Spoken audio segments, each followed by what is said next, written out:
कुदरती आफात की बात की जाए, ज़लज़ले, सैलाब और लैंडस्लाइडिंग, हमने इसमें बहुत सारा जानी और माली नुकसान अपनी पास्ट में भी किया और अभी भी आने वाले वक्तों में हम इसके जो खतरात हैं वो देख रहे हैं। इस वक्त मैं एनडीएमए में मौजूद हूँ। यहाँ पर ऑपरेशन सेंटर में हम जाएंगे, देखेंगे कि कौन कौन सी फैसिलिटीज़ हमारे पास मौजूद हैं।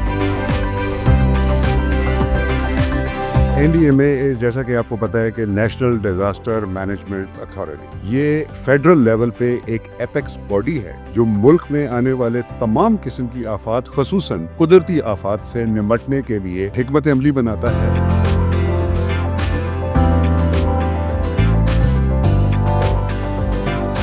अब हमारे जितने भी रीजन्स हैं गिलगित बल्तिस्तान के अंदर, आज़ाद जम्मू एंड कश्मीर और चित्राल रीजन में, ये 3000 से ज़्यादा 3044 लेक्स इधर ही मौजूद हैं, जिनमें से पहले 36 थी, लेकिन रीसेंट स्टडी पे ये 50 potential vulnerable glacier lake out जो फ्लडिंग है, आउटबर्स्ट फ्लडिंग की, वो वल्नरेबिलिटी में आ चुकी हैं।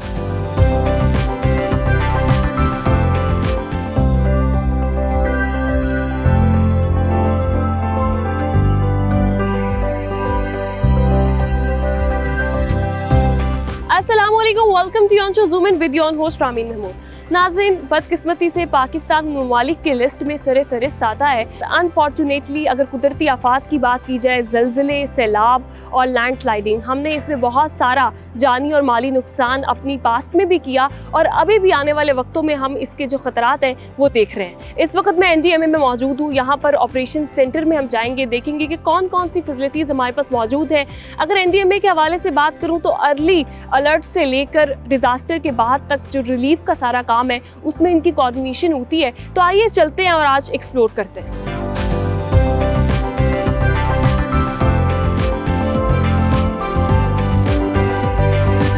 पाकिस्तान की अगर मैं बात करूँ, जहाँ पर अल्लाह ताला ने से बेशुमार नेमतों से नवाजा है, वहीं पर unfortunately most affected by climate change और दुनिया के उन ममालिक में आता है जहाँ पे कुदरती आफात जो है उसका सामना हमें करना पड़ता है। अगर बात की जाए अर्थक्वेक के हवाले से, बात की जाए फ्लड के हवाले से, लैंडस्लाइडिंग के हवाले से या दीगर जो डिज़ास्टर्स हैं, ऐसे में एनडीएमए किस तरह काम कर रहा है आज मैं उसको एक्सप्लोर कर रही हूँ। इस वक्त मैं उनके नेशनल एमरजेंसीज ऑपरेशन सेंटर में मौजूद हूँ और अभी मुझे ज्वाइन किया उनके एग्जीक्यूटिव डायरेक्टर ताहिर मलिक साहब ने। अस्सलाम वालेकुम, welcome to discover Pakistan TV. कैसे हैं आप? अल्हम्दुलिल्लाह जी, वालेकुम अस्सलाम। मुझे ये बताइएगा ताहिर साहब कि एनडीएमए जो है, अगर मैं इसके ओवरऑल रोल के ऊपर बात करूँ, मिशन के ऊपर बात करूँ, तो क्या रिस्पॉन्सिबिलिटी है जेनेरिकली, व्हाट एक्चुअली ये क्या करता है? देखिए, एनडीएमए जैसा कि आपको पता है कि नेशनल डिजास्टर मैनेजमेंट अथॉरिटी, ये फेडरल लेवल पे एक एपेक्स बॉडी है जो मुल्क में आने वाले तमाम किस्म की आफात, खसूसन कुदरती आफात से निमटने के लिए हिकमत अमली बनाता है और उसके तमाम स्पेक्ट्रम ऑफ डिजास्टर मैनेजमेंट को ये कंप्लीट उनकी प्लानिंग करता है, उनको मैनेज करता है और उसके हिफाजती इकदाम वगैरह भी इसके उसमें शामिल। बिल्कुल, मुझे state of the art technology यहाँ पर जो है वो नज़र भी आ रही। मुझे बताइएगा कि state of the art technology में हमारे पास, पाकिस्तान के पास कौन कौन सी टेक्नोलॉजीज़ हैं जो हम इस्तेमाल कर रहे हैं, मज़ीद क्या अचीवमेंट्स हैं एनडीएमए की? अच्छा, इसका मैं थोड़ा सा एक तफसील से जवाब देना चाहूँगा। सबसे पहले तो ये एक इंतहाई अहम अमर है कि दुनिया भर इस वक्त क्लाइमेट चेंज के असरात से अफेक्ट हो रही है। पाकिस्तान उसमें इस वक्त चौथे नंबर पे है, जबकि उसमें हमारी कंट्रीब्यूशन खासी कम है, ना होने के बराबर है। 2022 के सैलाब और उससे पहले काफ़ी कुदरती आफात हमारी पूरी कौम उसको देख चुकी है। उसके बाद ये इस चीज़ पे एक अहमियत उजागर हुई कि हमें मुल्क दुनिया भर में मौजूद जितनी टेक्नोलॉजी है उस सारे का एक भरपूर फ़ायदा उठाते हुए हमें सिर्फ रिएक्टिव डोमेन में डिज़ास्टर मैनेजमेंट को नहीं देखना है, बल्कि हमें उसका जो पहला फेज़ है, दैट इज़ प्रेपरेटरी फेज़, उसमें अपनी एक प्रोएक्टिव अप्रोच भरपूर तरीके से तमाम टेक्नोलॉजी को इस्तेमाल करते हुए, बरूए कार लाते हुए एंटिसिपेटरी एक्शंस, ट्रेनिंग्स, प्रैक्टिसेस करनी है ताकि आने वाली आफात को तो आप नहीं रोक सकते, लेकिन उनके असरात को आप खत्म कर सकते हैं या बहुत मिनिमाइज कर सकते हैं। सो उस अप्रोच के तहत पहले सिर्फ रिएक्टिव डोमेन के काम थे, अब उसको प्रोएक्टिव में करके तो आपका जो डिजास्टर मैनेजमेंट का कंप्लीट स्पेक्ट्रम है उसको अभी हमने मुकम्मल करने के लिए इस नेशनल इमरजेंसीज ऑपरेशन सेंटर को एक्टिवेट किया है।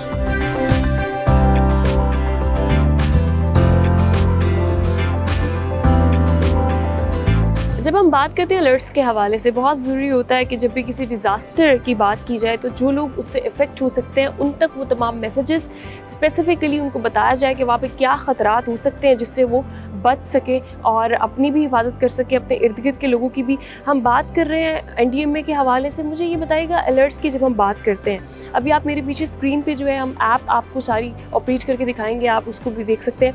ये कितना इंपॉर्टेंट है और बर वक्त कहाँ कहाँ किस किस चैनल के थ्रू मैसेजेस जाते हैं अफेक्टेड एरियाज़ में लोगों के पास? ये बहुत अहम सवाल है, क्योंकि डिज़ास्टर मैनेजमेंट में सबसे अहम किरदार उस इतला का बर वक्त पहुँचना है, ताकि जो लोग उससे डायरेक्टली अफेक्टेड हैं वो बर वक्त उससे हिफाजती इक़दामात को बरूए-कार ला सकें। जब हमारी टीम्स आइडेंटिफाई कर लेती हैं, वल्नरेबिलिटी असेसमेंट्स कर लेती हैं, तो अगला अहम कदम है कि हम न सिर्फ रिस्पॉन्डर्स को बल्कि कम्युनिटीज़ और इंडिविजुअल्स तक वो इतलात बर वक्त बहाम पहुँचाएँ। उसके लिए तमाम चैनल्स हम इस्तेमाल में लेके आते हैं और उसमें से एक चैनल है जो हमने अपनी पाक NDMA डिज़ास्टर अलर्ट के नाम से मोबाइल ऐप प्ले स्टोर दोनों पे जारी की हुई है। उस सूरत में हम तकरीबन 15 से 20 दिन पहले उसके अलर्ट्स पब्लिश करने शुरू कर देते हैं। ठीक हो गया। अगर मैं इसमें अलर्ट्स की सिर्फ आपको एक वो दिखाऊं जो मैं लाइव इस ऐप के थ्रू ऑपरेट करूंगा, तो इस वक्त जो आप पाकिस्तान का मैप देख रहे हैं, ये मॉनसून 2025 के करंट सिनेरियो ऑफ अलर्ट्स का एक सिनेरियो पिच कर रही है, जो कि तमाम जियो टैग्ड अलर्ट्स हैं। ठीक हो गया। इसमें आसानी के लिए हमने मल्टी लैंग्वेज सपोर्ट का टूल भी दिया हुआ है कि आप एक दफा अपनी मर्जी के हिसाब से इसकी एक लैंग्वेज सिलेक्ट कर लें तो ये उस लैंग्वेज में आपको वो करना चाहिए। अगर हम डिटेल्स में जाना शुरू करें तो फॉर एग्जांपल ये शुरू में एक सिनॉप्टिकल डिटेल्स देने के बाद अगर हम इसकी डिटेल्स में जाएं तो एक कॉमन अलर्टिंग प्रोटोकॉल दुनिया में इस्तेमाल किया जाता है फॉर डिजास्टर मैनेजमेंट। ये उसके कंप्लाइंट एक है जिसमें आप देखिए कि ये अलर्ट का लेवल बता रहा है, कब इनिशियली ये एज ए अलर्ट आइडेंटिफाई हुआ था और इसके रेलेवेंट अपडेट्स वगैरह कब दिए जा रहे हैं।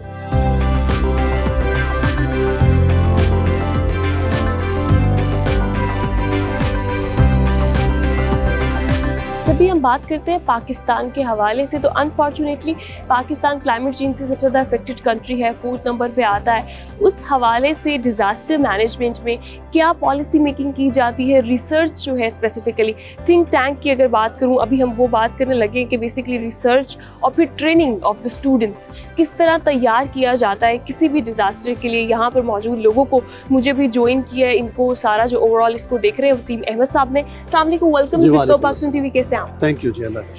मुझे ये बताइएगा थिंक टैंक की जो बुनियादी रिस्पॉन्सिबिलिटी है वो क्या है? कुदरती आफात से मौसर तौर पे बचाव हो और उसके लिए भरपूर तैयारी करनी हो। इसके लिए ज़रूरी है कि हम वक्त से पहले हमारे पास आगाही होनी चाहिए और ये आगाही जो है ये ना सिर्फ इदारा जाती लेवल पे चाहिए, इवन आवाम की सतह पर चाहिए। और NDMA की अप्रोच भी है जो प्रोएक्टिव अप्रोच है, उसके तहत भी नोइंग फर्स्ट कि वक्त से पहले हम ख़तरात को जो देखें हमारे मुस्तकबिल में हमारे डिज़ास्टर के ख़तरात हो सकते हैं, उसको हम पहले से पहचान लें और उसके मुताबिक एक्शन करें। सो नोइंग फर्स्ट इज़ दी, ये हमारा पिलर है, एक सतून है NDMA की प्रोएक्टिव अप्रोच का। उसी प्रोएक्टिव अप्रोच के तहत national institute of disaster management है जो कि NDMA का थिंक टैंक है, वो ऑपरेट करता है और उसका बुनियादी रोल ये है कि हम एकेडेमिया को इंगेज करें, तमाम इंटरनेशनल और हमारी जो कौमी यूनिवर्सिटीज़ हैं उनको इंगेज करें, नॉट सिर्फ यूनिवर्सिटी के लेवल पे नहीं, कॉलेजेस लेवल पे, इवन स्कूल्स लेवल पे स्टूडेंट को इंगेज करें और फिर वॉलंटियर को इंगेज करें और उनके साथ मिल के हम जहाँ कौमी यूनिवर्सिटियों को और बैनुल अक़वामी यूनिवर्सिटियों उनके साथ आप काम करें। मुझे बताइएगा, अभी फ्लड की सिचुएशन चल रही है बहुत पाकिस्तान के मुख्तलिफ एरियाज़ में, तो आपके वॉलंटियर्स वहाँ पर काम कर रहे हैं रिलीफ एक्टिविटीज़ में? बिल्कुल, हमारे वॉलंटियर, चूँकि हमारा एक पूरा सेगमेंट है, ट्रेनिंग्स का भी है, रिसर्च के साथ साथ हम ट्रेनिंग्स भी करवाते हैं पूरे पाकिस्तान में। और हमारे ट्रेनिंग्स में जो पार्टिसिपेंट होते हैं उसमें गवर्नमेंट के लोग भी होते हैं, NGOs के लोग भी होते हैं, INGOs के लोग भी हैं, स्टूडेंट भी हैं और एक बहुत बड़ी तादाद है जो वॉलंटियर की होती है। और वो पूरे पाकिस्तान में लाखों लोग हमारी इस तरबियत का हिस्सा बन चुके हैं और काम भी कर रहे हैं।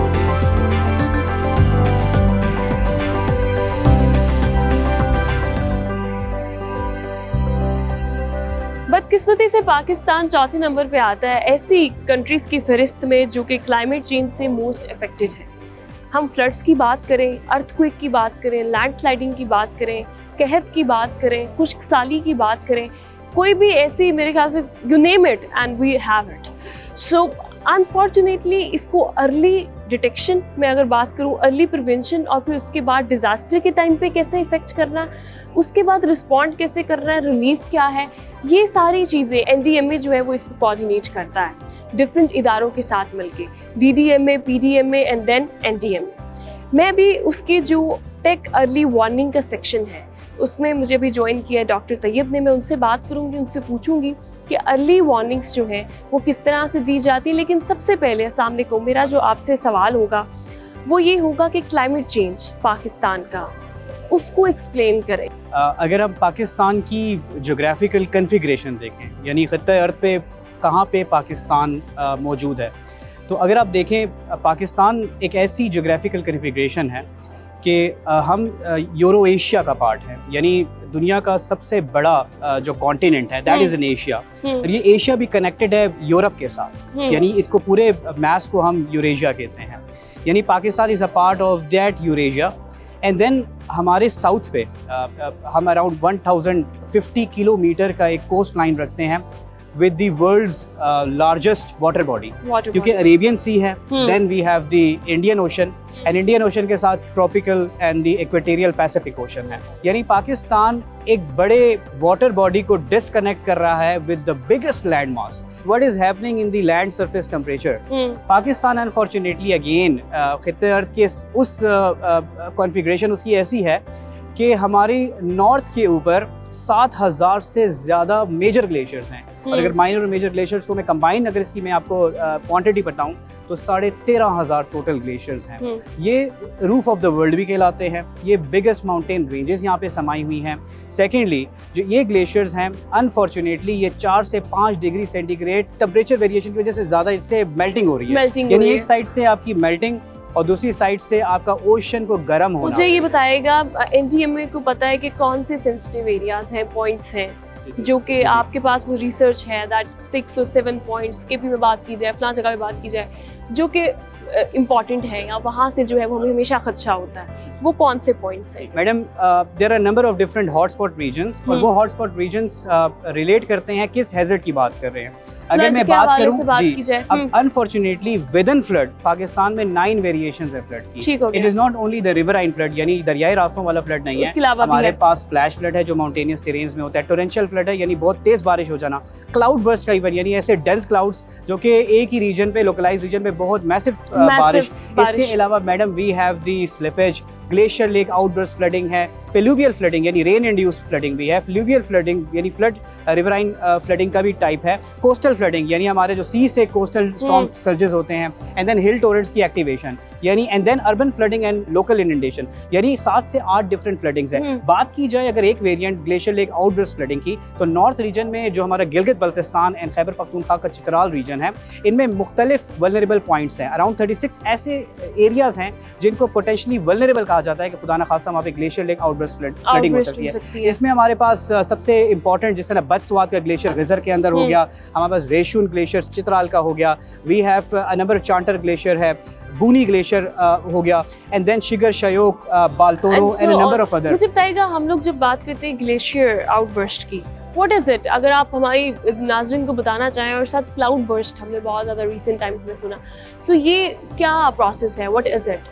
मैडम सिंस जैसा मैंने बताया कि पाकिस्तान में around more than 7000 major glaciers हैं, और ग्लेशियर्स की अब अगर देखिए लोकेशन किधर है, पाकिस्तान में 3 different major mountain regions north को में मीट करती हैं, जिसको हम ट्राई जंक्शन पॉइंट कहते हैं, जगलोट स्कर्दू के पास है। हमारे पास एक साइड से हिमालय आ रहा है, और हिमालय की भी डिफरेंट रेंजेस आ रही है। हिमालय 22,000 फुट से स्टार्ट होते हुए अराउंड 6 किलोमीटर के भी एल्टीट्यूड्स हैं। हमारे पास आउटर हिमालय है, पीर पंजाल रेंज है, inner Himalaya, trans Himalaya and mighty Himalaya जो हमारे ईस्टर्न साइड को, एंड ऑल्सो हमारा जो रीजन गिलगित बल्तिस्तान है। Then we also have the Karakoram range जो कि गिलगित बल्तिस्तान के नॉर्थ पे है। साथ ही साथ हमारे पास एक हिंदू कुश माउंटेन रेंजेस भी हैं। Diagonally then there are other ranges as well, जिसमें से आपको कोहे सुलेमान है and then the Kirthar range. North में हमारे पास जिस तरह ग्लेशियर्स हैं, unfortunately Pakistan due to the global warming हमारे ग्लेशियर्स जो है उनकी मेल्टिंग ज़्यादा हो रही है। जब भी ग्लेशियर मेल्ट होगा तो उसके जो बिल्कुल नीचे जो एक डिप्रेशन होती है, क्योंकि ग्लेशियर का एक बड़ा मास होता है, इतना मास होता है कि वो ज़मीन के अंदर एक बाउल सा बना देता है, बेसन सा, जिसको हम डिप्रेशन कहते हैं। नॉर्मली ग्लेशियर का पानी जब पिघलता है तो उन्हीं डिप्रेशन या की वजह से फिल करता है, और जब वो बहुत ज्यादा प्रेशर होता है तो वॉल्यूम बढ़ जाए, उसका वॉल्यूम भर जाए। और पाकिस्तान में 3000 से ज्यादा ऐसे ग्लेशियर लेक्स बन चुकी हैं। मुझे बताइएगा, अभी आपने 3000 की बात की कि इस तरह का प्रेशर डेवलप हो चुका है, बिल्कुल, उसमें से कितने ग्लेशियर आउटबर्स्ट हो चुके हैं और कितने, अब ये 3000 जो एक्सपेक्टेड है, खुदा ना खास्ता, ऑफ कोर्स ही बात है, ये आने वाले वक्तों में इनके इम्पैक्ट भी तो हमें देखने को मिलेंगे। बिल्कुल। तो ये कितना नुकसान कर सकते हैं पाकिस्तान? मैडम, अब हमारे जितने भी रीजन्स हैं गिलगित बल्तिस्तान के अंदर, आज़ाद जम्मू एंड कश्मीर और चित्राल रीजन में, ये लगभग 3000 से ज्यादा 3044 लेक्स इधर ही मौजूद हैं, जिनमें से पहले 36 थी, लेकिन रिसेंट स्टडी पे ये 50 पोटेंशियल वल्नरेबल ग्लेशियर जो फ्लडिंग है, आउटबर्स्ट फ्लडिंग की, वो वल्नरेबिलिटी में आ चुकी हैं। जैसे मैंने बताया कि अगर आप हुंजा की बात करें तो गाकुच और शिस्पर ग्लेशियर है, बूनी ग्लेशियर है, रेशन ग्लेशियर है, चांटर ग्लेशियर है। तो ये 50 ऐसे एरियाज हैं जहाँ पे खुदा ना खासा ग्लेशियर लेक आउटबर्स्ट फ्लडिंग हो सकती है। याद रखिए, जब भी ग्लेशियर लेक आउटबर्स्ट फ्लडिंग होती है तो एक बहुत massive volume of water down stream जाता है, और इसके सामने जो चीज़ भी आए, चाहे वो बड़े बड़े बोल्डर्स हों, ये इसको भी उड़ा के ले जाता है।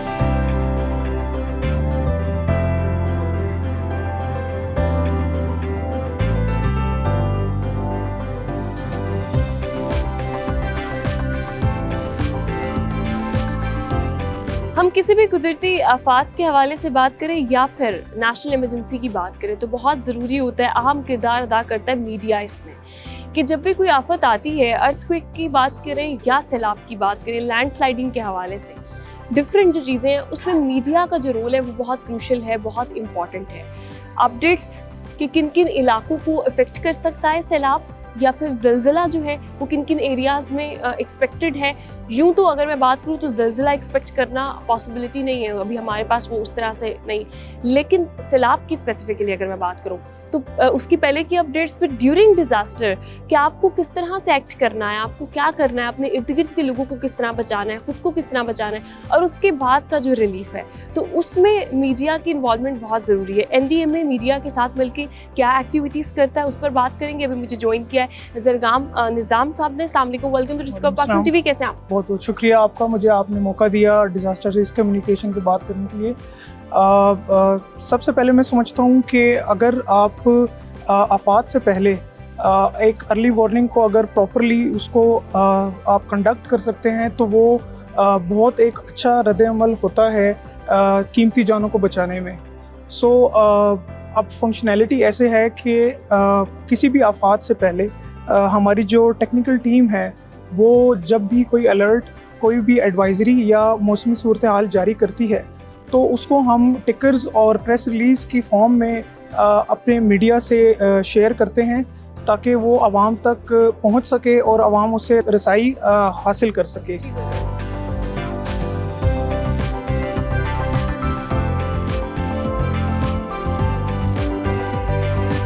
इस वक्त मैं NDMA में मौजूद हूँ, ऑपरेशन सेंटर को आज हम एक्सप्लोर कर रहे हैं। मैं अगर बात करूँ कुदरती आफात के हवाले से, अर्ली वार्निंग से लेके रिस्क रिडक्शन और उसके बाद रिस्पांस, अभी उनका जो विंग है इंफ्रास्ट्रक्चर एडवाइजरी, उसको एक्सप्लोर कर रही हूँ। वो क्या है, क्या काम करता है, वो किस तरह से इम्पैक्ट को जो है वो कंट्रोल करता है आफ्टर जो डिजास्टर है उसके। मुझे उसके लिए ज्वाइन किया असफर साहब ने। सामने को welcome to discover Pakistan TV। कैसे आप? अल्लाह का शुक्र। मुझे अपने विंग के हवाले से बताइएगा कि क्या काम करता है। मैम, जिस तरह के हम सब जानते हैं कि जब भी कोई भी कुदरती आफत आती है तो जो सबसे ज़्यादा जानी नुकसान होता है वो इंफ्रास्ट्रक्चर के फेलियर से होता है, और सिमिलरली जो सबसे बड़ा उसका फाइनेंशियल इम्पैक्ट होता है वो भी इंफ्रास्ट्रक्चर लॉसेस की वजह से होता है। तो इन चीज़ों को मद्देनज़र रखते हुए NDMA ने पिछले साल 2024 में एक एक्सक्लूसिव विंग बनाया।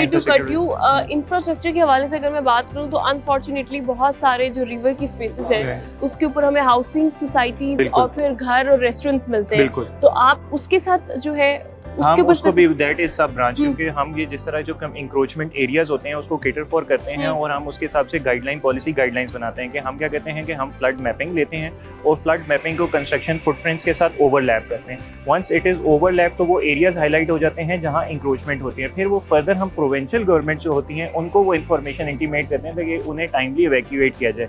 ये प्रोसेस इस दफ़ा मानसून में भी अडेप्ट किया गया था कि जब हमें अलर्ट इशू हो जाता था कि इस जगह पे हमारे फ्लो ज़्यादा होने लगे हैं तो सबसे पहले हम टारगेट उन्हीं इंक्रोचमेंट्स को करते थे या वो फ्लड प्लेन कंस्ट्रक्शन को ही करते थे कि उसको सबसे पहले इवैक्यूएट किया जाए और लेटर ऑन वहाँ से वापस लोगों को आना, जबकि ये एक रिपीटेटिव इशू है जो हमेशा आफत आती है, उसके बाद वो चीज़ डैमेज हो जाती है और लोग फिर वापस आ जाते हैं। तो ये एक लॉन्ग टर्म पॉलिसी है कि इवेंचुअली हमने लोगों को वहाँ वापस रिकंस्ट्रक्ट करने से रोकना है। क्योंकि कितना फायदा हुआ है इस विंग के बाद, अगर मैं बात करूँ इंफ्रास्ट्रक्चर के हवाले से, क्या लोगों की रोकथाम के अंदर, चूंकि इसमें थोड़ा सा काम बल्कि बहुत ज़्यादा जो जिम्मेदारी है वो डिस्ट्रिक्ट गवर्नमेंट पे भी आती है, एग्जैक्टली तो उसके साथ मिलके किस तरह आप कोऑर्डिनेशन में एग्जैक्टली मैम, ये बड़ा इंपॉर्टेंट क्वेश्चन है। उसकी वजह ये है कि जब इनिशिएट जो होता है ना वो प्रोसेस हमारे से होता है। हमारे दो फर्दर कम्युनिकेशन चैनल्स होते हैं, एक होता है जो गवर्नमेंट ऑफिसेज के होते हैं, हम गवर्नमेंट ऑफिसेज को इंटीमेट करते हैं कि ये एरिया फर्दर इवैक्यूएट करा दी जाए, हम वो खुद नहीं करते, पर एट द पैरेलल टाइम हम डिफरेंट सेमिनार्स और कैंपेन्स करते हैं लोगों को अवेयरनेस करने के लिए, they eventually move out.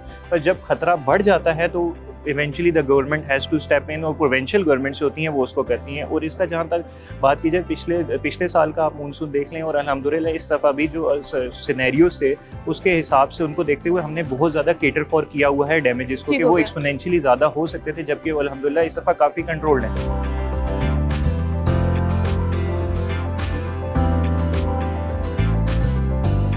Pakistan में कुदरती आफात की अगर मैं बात करूँ, अर्थक्वेक, फ्लड, लैंडस्लाइडिंग और मज़ीद you name it and we have it unfortunately, तो उस पर आज हमने उसको एक्सप्लोर किया कि एनडीएमए जो है वो किस तरह से कोऑर्डिनेट करता है डिफरेंट डिपार्टमेंट्स के साथ, अर्ली अलर्ट्स के हवाले से बात करें, उसके बाद रिस्क रिडक्शन की बात करें, फिर रिलीफ आता है कि जब कोई डिज़ास्टर आ जाता है तो उसके बाद रिलीफ में किस तरह से जो है वो इकदाम किए जा रहे होते हैं। इसी के साथ अपने प्रोग्राम का इख्तिताम करूँगी। अपना बहुत ख्याल रखिएगा। अपनी मेज़बान रामीन महमूद को प्रोग्राम ज़ूम इन से दीजिए इजाज़त। अल्लाह ने के बाद।